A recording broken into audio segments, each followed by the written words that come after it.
Hi everybody, we're going to talk today about a completely different way of doing commercial property, when you don't just buy the commercial property but you buy the whole business as well. But first, we publish new videos each and every week. If you're new to this channel, make sure you subscribe, hit the bell icon, because you'll receive notifications as soon as we upload. As I said, new content each and every week to help you be more successful in property. So today I'm with Rod Turner. Rod Turner, thanks for joining me. Well done. Thank you very much for having me. Rod Turner is a developer. He's a buy-to-letter. He does London. He does around the country as well. He does commercial property. You've also started a great podcast, which is called the Rodcast. Broadcast, yeah. And you can get hold of that on all the usual channels for podcasting and all of that. But the aspect that I'm very intrigued about is that, I mean, as you guys know, as Rod knows, I do a lot of commercial property myself, all aspects of commercial property. But one thing I've never done, and this is why I like to bring people on who do some stuff that I haven't got around to doing, because property is such a vast game. There's so many different ways of cutting it. So what you've done is you've actually bought a business. Now, how did you even think of the idea? Let's say you're a property person, of buying a business.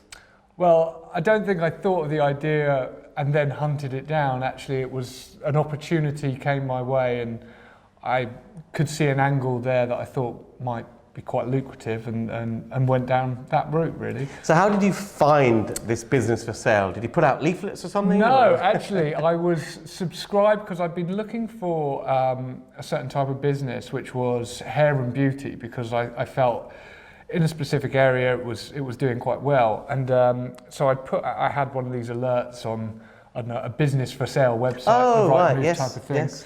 And one came up in an area that I knew very well. And what was very different about this business was it owned the freehold of... So what sort of business was it? It was well, at the time it was a hair salon. Oh, gents, ladies? Mostly ladies, yeah. Oh, right, okay. And it was an owner-operator who owned the freehold, had been there 20 years or so. I think he bought it halfway through the lease, and I think he wanted to move to Spain was the reason he was leaving. You said lease, and you also said freehold. I mean, is it the case that the hairdressing business owned the freehold? Sorry, it wasn't the freehold, it was a long leasehold of the property. I see, so what, 99, 125 years? Okay, yeah. Virtual freehold. And he wanted to up sticks, and very nice guy, but I was looking at it in a bit of a different way. As you can probably tell, I'm not a hairdresser, but I felt that there was opportunity in that business, how it was being operated, to increase the value of it. Okay, there are two things that I think people will want to know, and scare me, quite frankly, is one, you may know nothing about the business area, such as hair cutting. Absolutely nothing. And the second thing is, although, when we buy property, we look at comparables, but there are ways of valuing properties or commercial properties by rental income. So how are you valuing this owner-occupier business when the owner is probably the stylist? He's taken himself out of it. What's it going to be worth? Well, that's a great question. How did you do all of this? So if we split it up maybe into two parts, so let's look at the property first. So the normal way of doing this would be to look at how valuers would value this property is looking at, one, the rent on the lease, two, the term of the lease, so how long is left on that lease, are there break clauses, when is the rent paid, is it monthly in arrears or is it quarterly in advance, is there a rental bond, the company that's operating there, how long have they been operating for, and do they have decent accounts that show it's not going to suddenly be insolvent next month. So by looking at that, I could see that this company had quite a few years accounts. They weren't setting the world on fire, but they were making money. So that was one thing that seemed fairly safe for them.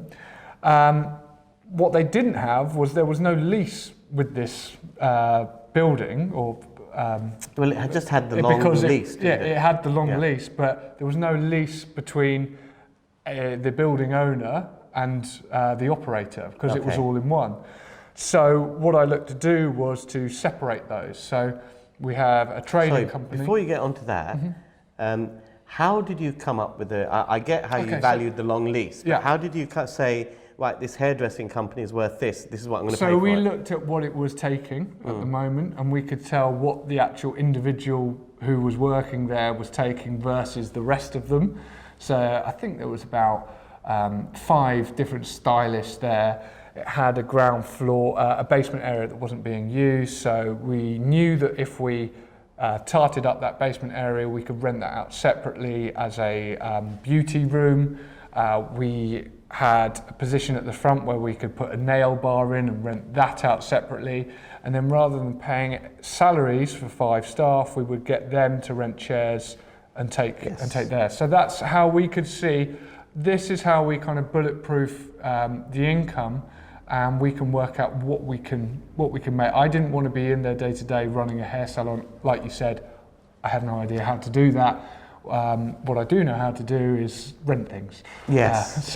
By renting a chair and a table or a room, it was similar to what I'd done before. And it's and you're right, because when you look at it like that, most of these things work where they rent out individual chairs, so it's very similar to any kind of rental model. I think you don't want. I didn't want to be in a business where there was lots of cash changing hands. You'd have to be keeping a real close eye on it from a management point of view. I didn't have the time or inclination to be doing that. So that's what I kind of saw from the business point of view. But it was really about how I could strengthen the covenant between the operator and the property code.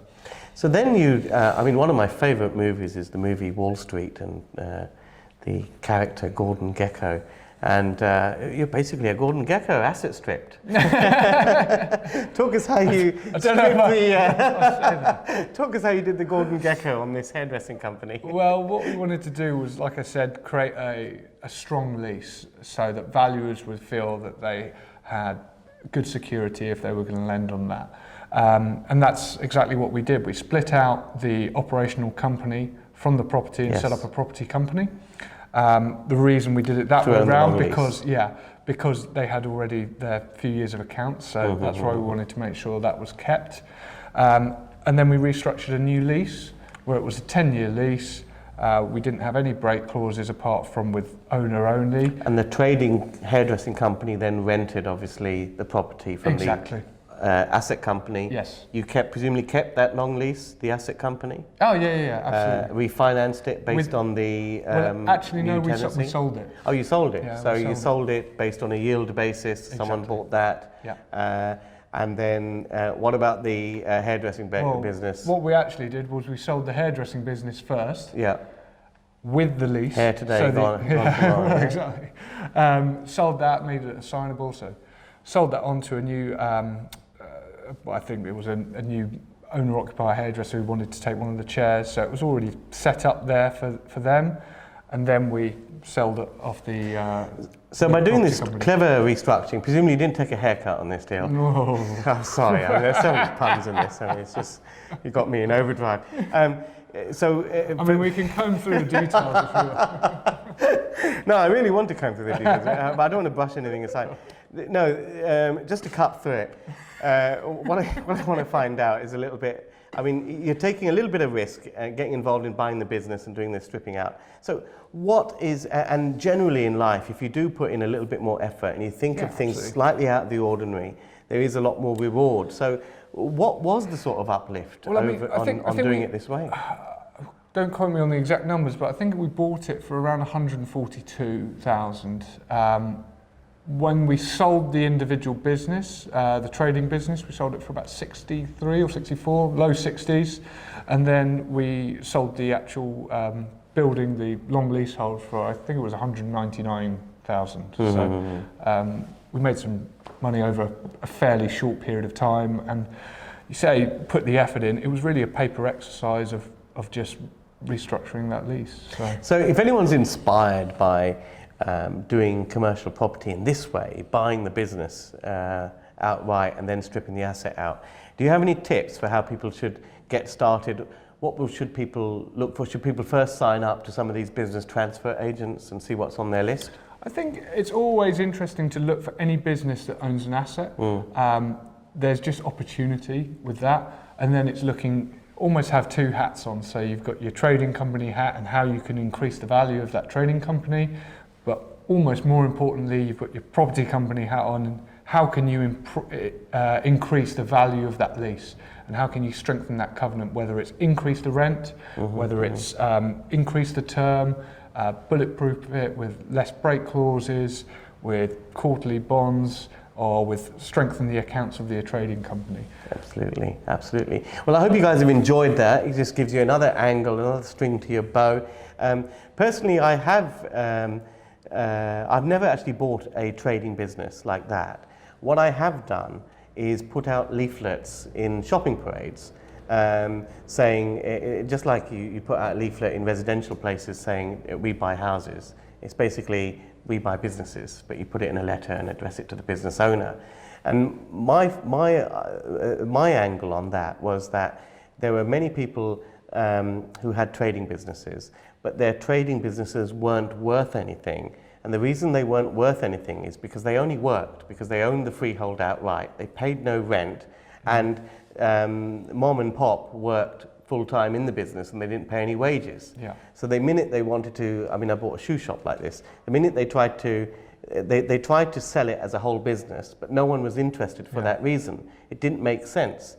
And then what I found is that it took almost a year worth of dialogue, so that they need to realize that the business they've spent 25 years building up, it has no value. It's only the freehold asset that has value.